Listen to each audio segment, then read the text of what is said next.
अल्ताफ साहब हमारे साथ मौजूद हैं। बजट को लेकर हमने देखा कि आप काफ़ी नाराज़ हैं। क्या वजह है इसके पीछे? हालाँकि सरकार की तरफ से एक बड़ा अमाउंट जो है वो स्टेट को दिया गया है। देखिए, मुझे ऑनरेबल जो हमारी फाइनेंस मिनिस्टर साहिबा हैं, उनका बड़ा एहतराम है और मैंने कल वहाँ भी कहा पार्लियामेंट में भी।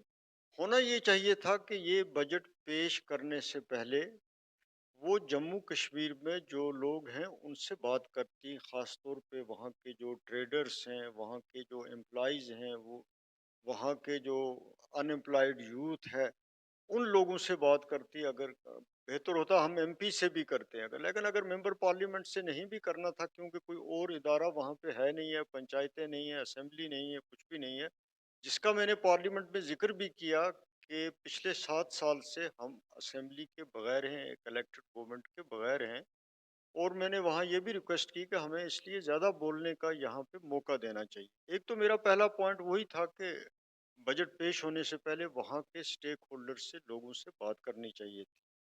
फिर जिस बड़े अमाउंट की आपने बात की एक्चुअली वहाँ पे इतनी ज़्यादा लायबिलिटीज़ हैं जिन लोगों ने काम किया हुआ है ख़ास तौर पे कॉन्ट्रैक्टर्स उनको 31 मार्च को पैसा नहीं मिला है, तो मुझे नहीं लगता है कि इस साल ये कोई नया काम इस बजट से कर सकेंगे, जो मेरी असेसमेंट है। बड़ी बात है कि अगर वो लोग जो बेचारे जिन्होंने बैंक से लोन लिए हुए हैं, जो परेशान हैं, उनको अगर ये पेमेंट हो जाए इस बजट के ज़रिए, तो मैं ये भी कहता हूँ कि वो भी बड़ी बात होगी। वो उनको मिलना चाहिए।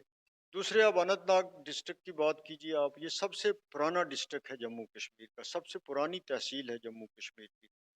तो इस बजट में उस अनंतनाग के लिए कुछ भी नहीं रखा गया है। 2-3 चीज़ें वहाँ बड़ी अहम थी, एक तो क्रिटिकल स्पॉट्स पे फ्लाईओवर बनाने की ज़रूरत थी, जैसे मैंने ज़िक्र भी किया कि पहलगाम के लिए टूरिस्ट भी उसी रोड को यूज़ करते हैं। अमरनाथ के लिए जो यात्रा जाती है वो उस रूट को करती है।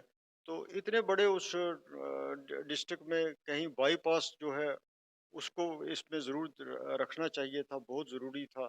वहाँ पे एक मेडिकल कॉलेज है लेकिन बदकिस्मती की बात है कि उसका हॉस्पिटल अभी तक नहीं बना, फुली फंक्शनल नहीं है। इवन एमआरआई की फैसिलिटीज़ नहीं है। लेकिन जिस तरीके से अगर देखें, जिस तरह से यूनियन बजट आया, उसमें बिहार को एक बड़ा हिस्सा मिला है, आंध्र प्रदेश को एक बड़ा बजट मिला है। अगर तीसरे की बात करें तो जम्मू कश्मीर में 12,000 करोड़ के आसपास जम्मू कश्मीर पुलिस को 7,000 करोड़ के आसपास जो जम्मू कश्मीर का बजट है, उसमें बड़ा इजाफा है। रेलवे भी 3,000 से करोड़ से ज़्यादा का वहाँ खर्च कर रहा है। देखिए ये फिर सरकारी एदाद-ओ-शुमार है। ये सरकारी एदाद-ओ-शुमार हैं। बुनियादी तौर पर बात ये है कि ग्राउंड पे क्या निकलता है और लोगों को क्या मिलता है। उसके लिए मैं भी इंतज़ार कर लेता हूँ, आप भी इंतज़ार कर लें और आपको जो बात मैं कह रहा हूँ, मुझे यही लगेगा कि जो बात मैं कह रहा हूँ, वही ठीक होगी। अब ये अफ़सर लोगों के फ़िगर्स होते हैं, वो इतने हज़ार करोड़ मेरे जैसे और आप जैसे को गिनते भी मुश्किल आती है और समझने में भी मुश्किल आती है। लेकिन मैं ये कहता हूँ, अब रेलवे की बात है, अच्छी बात है, रेलवे अब मस्तकबल में कनेक्ट होने जा रही है कश्मीर में और अब रियासी तक बारामूला से ट्रेन आनी कुछ दिनों में शुरू हो जाएगी। लेकिन उसके साथ-साथ मेरा मुतालबा ये भी था और बड़ा जेन्युइन मुतालबा था कि रियासी जहाँ आज ट्रेन पहुँच रही है, वहाँ से हिली एरिया और जो बॉर्डर एरिया है रजौरी और पुंछ का जो मेरी कंस्टिट्यूएंसी का एरिया है, वहाँ से 30-40 किलोमीटर का डिस्टेंस है, तो वहाँ रेल का जाना बहुत ज़रूरी है। तो कितना अच्छा होता कि उसके बारे में कुछ ज़िक्र किया जाता। ये जो रेलवे के लिए इतनी बड़ी अमाउंट आप कहते हैं, वो ऑलरेडी एक ऑन गोइंग प्रोजेक्ट है बिटवीन कन्याकुमारी टू कश्मीर, ये उसका एक हिस्सा है जो जम्मू कश्मीर में नई रेलवे लाइन के लिए हो। लेकिन नई रेलवे लाइन के साथ-साथ मेरा ये कहने का मकसद है कि वो डिस्ट्रिक्ट अगर जुड़ जाते इसके साथ, ये ट्रेन वहाँ तक एक्सटेंड होती, तो फिर मैं कहता कि इस यूनियन बजट में कोई नई चीज़ जो है, वो जम्मू कश्मीर के लिए लाई गई है। आप इस बात को लेकर काफ़ी नाराज़ थे कि जो वहाँ पर मेडिकल की सिचुएशंस है, वो उतनी बेहतर नहीं है। जम्मू में एम्स बना है, लेकिन वहाँ कश्मीर में, श्रीनगर में तो पहले से ही बहुत बड़ा इंफ्रास्ट्रक्चर है, मौजूद है। देखिए, मैं आपको बताऊँ मैंने जम्मू में जो एम्स बना, मैंने उसके लिए हुकूमत की तारीफ़ की। लेकिन कश्मीर में सबसे पुराना एम्स है शेर Kashmir institute of medical sciences. मैंने अपनी तकरीर में ये भी कहा कि कश्मीरी डॉक्टरों की जहानत का कोई जवाब नहीं है। लेकिन बदकिस्मती की बात यह है कि उसकी ऑटोनॉमी छीन ली गई इंस्टीट्यूट की। एक ऑटोनोमस बॉडी होती थी, वो उसके डिसीजंस लेती थी। वहाँ पे रिक्रूटमेंट का प्रोसेस हो, पेशेंट केयर का प्रोसेस हो, हॉस्पिटल की डेवलपमेंट का प्रोसेस हो, तो वो बड़ा फ़ास्ट चलता था। हमेशा या चीफ मिनिस्टर या एलजी उसका चेयरमैन होता था गवर्निंग बॉडी का, इमीडिएटली फैसले हो जाते थे। अब इन्होंने एक नया ऑर्डर निकाल के उसको हेल्थ और मेडिकल एजुकेशन डिपार्टमेंट के अंडर रख दिया है। उससे उससे उससे क्या उससे फ़र्क उससे उससे बहुत ज़्यादा फ़र्क पड़ रहा है, इंस्टीट्यूट का काम मुतासर हो रहा है। ख़ास तौर पे रिक्रूटमेंट के हवाले से पब्लिक सर्विस कमीशन को या एसएसआरबी को पोस्टें रेफ़र हो जाती हैं, तो उसमें सालों लग जाते हैं उसको फ़िल अप करने के लिए। वहाँ इवन जो उसकी इंजीनियरिंग विंग थी, उसको बंद कर दिया। तो इस ऑटोनॉमी के छीनने से इंस्टीट्यूट के काम पे, उसके रिसर्च के काम पे, पेशेंट केयर पे बड़ा असर पड़ा है, जिसको वहाँ की सिविल सोसाइटी भी फ़ील करती है और वहाँ के डॉक्टर्स भी फ़ील करते हैं। मेरे कहने का कल मैं आपके ज़रिए ये बताना चाहता हूँ, स्पेसिफ़िक ये मतलब था। मैंने स्पेसिफ़िक इंस्टीट्यूट के मतलब ये बात कही। लेकिन जिस तरीके से टूरिस्ट की बात होती है, बड़ी तादाद में सयाह वहाँ पर जा रहे हैं, वैष्णो देवी जाते हैं और कश्मीर में फॉरेन टूरिज़्म भी तमाम चीज़ें बढ़ी हैं, बहुत बड़ी तादाद में लोग जा रहे हैं। अ, तो ऐसे ऐसे वक़्त में आप कह रहे हैं कि इतनी बड़ी तादाद में जाने के बावजूद भी वहाँ एयरफ़ेयर ज़्यादा है, अगर अगर फ्लो ज़्यादा होता तो एयरफ़ेयर तो बढ़ ही जाता है। हज़ूर वाला वो टूरिस्ट अगर खर्च कर रहा है, तो मेरे जैसे आदमी या आप जैसे आदमी कैसे ट्रैवल करेंगे? जो पेशेंट है वो कैसे ट्रैवल करेगा? जो बिज़नेसमैन है वो कैसे ट्रैवल करेगा? इवन कल उससे पहले जब हाउस में ये मामला आया था, तो मैंने भी सप्लीमेंट्री पोस्ट पूछने की कोशिश की थी इसी स्पेसिफिक क्वेश्चन पे जो एयर फेयर का।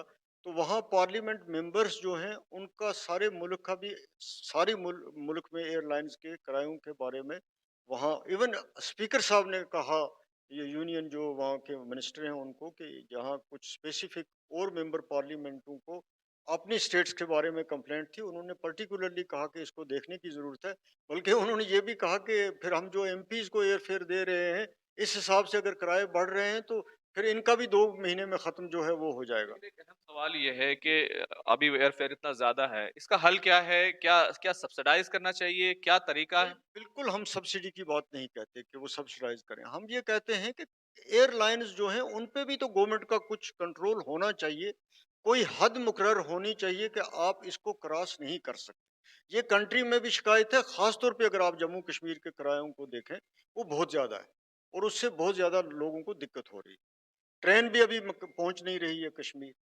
इतनी फ्लाइटें जा रही हैं, तो ये तो गवर्नमेंट का काम है, वो किस तरीके से इसको कंट्रोल करे। हम कोई सब्सिडी नहीं माँगते, लेकिन मनमानी उनकी होती है, उसके लिए मैंने कहा। दूसरी तरफ अगर देखें तो जम्मू कश्मीर में इलेक्शंस को लेकर तमाम तरह की तैयारियां की जा रही हैं। भारतीय जनता पार्टी ने 50 सीटों का निशाना रखा है। कांग्रेस 90 सीटों की बात कर रही है। नेशनल कॉन्फ्रेंस कितनी सीटों की बात करेगी? अल्टीमेटली मुझे लगता है कि नेशनल कॉन्फ्रेंस ही सीटें जीतेगी। अब मैं बीजेपी की तरह या कांग्रेस की तरह क्लेम करना अच्छा नहीं लगता, लेकिन जब रिज़ल्ट निकलेंगे तब आपको पता लगेगा। जम्मू रीजन में अगर देखें तो जो एक भारतीय जनता पार्टी बड़ी तादाद में सीटें पिछली बार उसने जीती थी और फिर सरकार पीडीपी के साथ बनाई थी। क्या इस बार भारतीय जनता पार्टी का जिस तरह का निशाना है, जिस तरह की तैयारियां हैं, क्या आपको लगता है कि वो इस बार भी वो जो मुजाहिरा है, वो जो प्रदर्शन है, वो दोहरा सकती है? देखें, अभी इलेक्शन की कोई तारीख अनाउंस नहीं हुई, तो इस सिलसिले में कुछ कहना मुझे नहीं लगता। जो बीजेपी क्लेम कर रही है ग्राउंड पे उनकी वैसी पोजीशन है। लेकिन अभी इलेक्शन के बारे में बातें चल रही हैं। जब इलेक्शन के बारे में स्पेसिफिक बात आती है सामने, तो फिर मैं इस पे आपसे बात करूंगा कि लेकिन लेकिन बीजेपी को मुकाबला कौन करेगा? उनको चैलेंज क्या नेशनल कॉन्फ्रेंस उनको चैलेंज करेगी जम्मू रीजन में? ज़रूर करेगी, डेफिनेटली क्यों नहीं करेगी। हमने अभी पार्लियामेंट के इलेक्शनों में भी किया, कांग्रेस भी उनको चैलेंज करेगी। ऐसा तो नहीं हो सकता है कि वो चैलेंज के बगैर हैं। मुझे नहीं लगता कि ग्राउंड सिचुएशन वैसी है जिसमें उनको कोई चैलेंज ही नहीं है। ऐसा तो मुमकिन नहीं है। एक पीएचईडी बना था, फिर इंडिया अलायंस बना। अब आगे का इत्तेहाद कौन-सा इत्तेहाद होगा या यही इत्तेहाद आगे बढ़ेगा? देखिए, अब सबसे पहले मैंने आपको बताया कि इलेक्शन के मामले में कोई पेशरफ्त होती है इलेक्शन कमीशन ऑफ इंडिया से, सियासी लीडरों के कहने से कुछ नहीं होता है। उनकी तरफ से कोई सिग्नल मिलता है, तो फिर इस पे कोशिश तो ये होनी चाहिए कि इत्तेफाक इत्तेहाद रहे।